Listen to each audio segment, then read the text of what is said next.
Happy Tuesday, beautiful people! Tanghali na nga akong bumangon dahil medyo hindi maganda ang pakiramdam ni Mama. Pero nagbaon pa rin tayo ng scrub suit pababa at tinanggal ko na nga ang ating beddings dahil balak ko ngang maglinis at maglaba today. Kumakain na nga si Daddy at nandyan na nga ang ating mga bagets. Nagluto na din siya ng spam at naupo muna tayo sa couch at binigyan niya nga tayo at pinag-brew ng black coffee. Pagkatapos ngang kumain ay nag-unload na din si JJ. Dahil Tuesday ngayon, siya ang nakatohang mag-unload ng dishes. Si ate nga ay umakyat na para mag-prepare. Maya-maya lang ay pumunta na din at humalik na ang ating bunso. Pagkatapos nga niyang magbihis para sa kanyang school, ay pumunta na nga siya sa banyo para ayusin ang kanyang buhok. Sinubukan kong tapusin ang aking computer works pero hindi ako makafocus. Ako rin pala ang naghatid sa mga bagets dahil malayo pa nga ang work ni Daddy.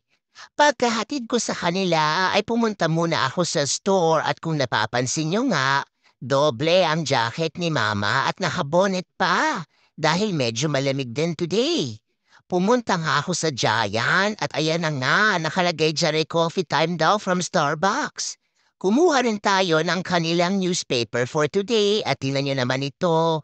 Almost $4 ang coconut at $4 din ang Indian mango. Abay talagang napakamahal. Meron nga silang star fruit at eto nga $3 per pound ang isa. Bumili tayo ng dalawang honey glow pineapple dahil naubos na nga yan. At meron din tayong nakitang catfish fillet on sale for $6 a pack. Pero hindi natin yan binili dahil meron pa nga tayong grocery. Naubos na rin kasi ang white milk ni JJ at yan nga ang ating pinunta dito sa store. Nakapag self-checkout na si Mama at meron nga tayong points for today na 10 cents off per gallon kung ako nga ay magpapagas. Pero hindi natin kinlaim yan dahil iipunin ko pa ang aking points.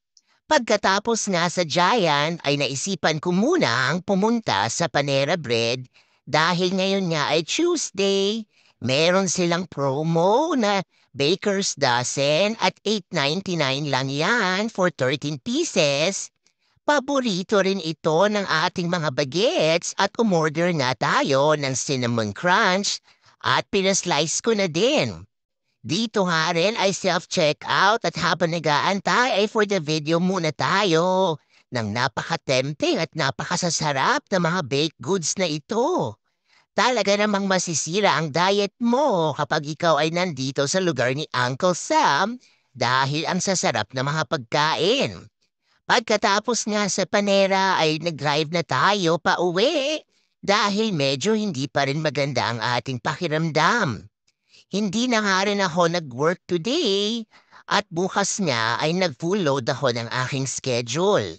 Ang nabili lang natin ay bagel, gatas at pineapple at syempre naman ilagay na natin sa fridge yan. Dahil hindi pa nga ako nag-aalmusal sa mga oras na ito, ay nilabas ko na nga at ininit ang pansit bihon na ginawa pa natin few days ago. Habang inaantay nating uminit yan ay nag-unload na rin si Mama at nagligpit ng ating mga hugasin at ipinaso ko na nga ang mga kawali at nagtingin nga tayo ng pwede nating i-defrost at ulamin mamayang gabi at para na din bukas.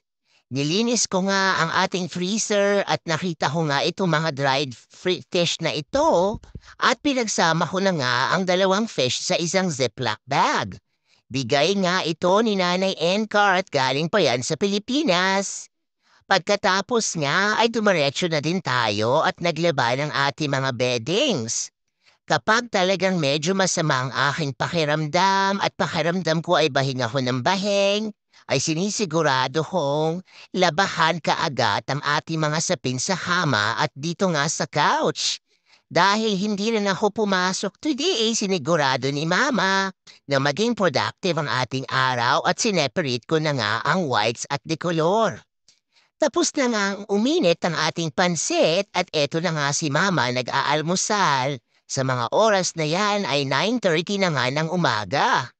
Ininit ko rin at inubos ang ating kape. Mag-aalas 12 na nga at medyo nakaramdam na ako ng gutom. At dahil wala tayong leftover na pagkain, nag-init lang ako ng isang pirasong bagel at yan na nga ang ating tanghalian kapartner ng pineapple juice. 13 pieces nga ito at sa tingin ko ay hindi tatagal yan sa ating mga bagets, lalong-lalo lang nga kay ate. Nagluto rin tayo ng beef caldereta at nakapagpalambot na nga tayo ng baka kaninang umaga. Ito nga ang ating uulamin for tonight. Pinrito ko lang ang patatas at carrots at ginisa ko na nga ang karne. Hindi ko na din pinatagal yan dahil malambot na. Pagkatapos nga nating igisa ay ibinalik ko na nga ang carrots at patatas at tinimplahan natin yan ng tomato sauce at konting oyster sauce. Dahil maalat na din ang ating mga sauce ay hindi na ako nagdagdag pa ng asin. Ang pinangsabaw ko nga dito ay ang beef broth at eto na nga, lasang-lasa talaga ang baka. Pagkatapos nga niyan kumulo ay nilagyan na rin natin yan ng mozzarella at sharp cheddar cheese at talaga namang napaka-creamy at sobrang bango na ng ating ulam for tonight. Kaya excited na rin kami ni Daddyng kumain. At dahil multitasking is life, habang nagluluto tayo ng ating ulam for tonight, ay nagsaing na din ako dahil wala na nga tayong natirang bahaw at baka nga dumating na si Daddy. Malamang ay gutom na nga siya dahil hindi siya nakapagbaon ng kanyang tinapay for today. Pagkatapos nga ng mahigit 15 minutes na pagpapakulo ay luto na at ready na ang ating beef caldereta. Nag-defrost din ako ng chicken thighs at minarinade nga natin yan sa toyo, lemon at brown sugar at nilagyan ko rin yan ng onion powder at garlic salt. Eto ma'am ating uulamin bukas at dahil may work na si mama, gagamit tayo ng air fryer para mabilis lang yan gawain at lutuin. Pasado 2:00 na nga at umalis na nga si mama para sunduin ang ating mga bagets dahil today, long day si daddy sa kanyang work.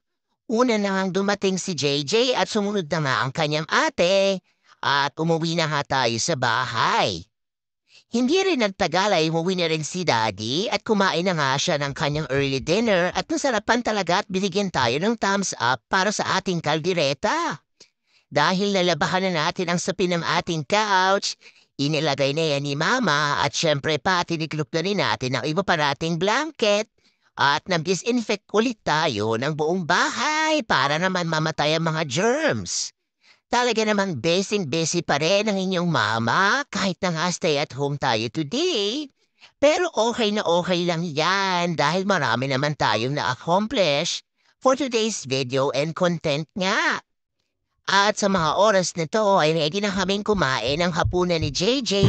Si ate nga ay merong open gym volleyball at siya ay nasa school nila for tonight. Hinihatid na rin siya ni Daddy.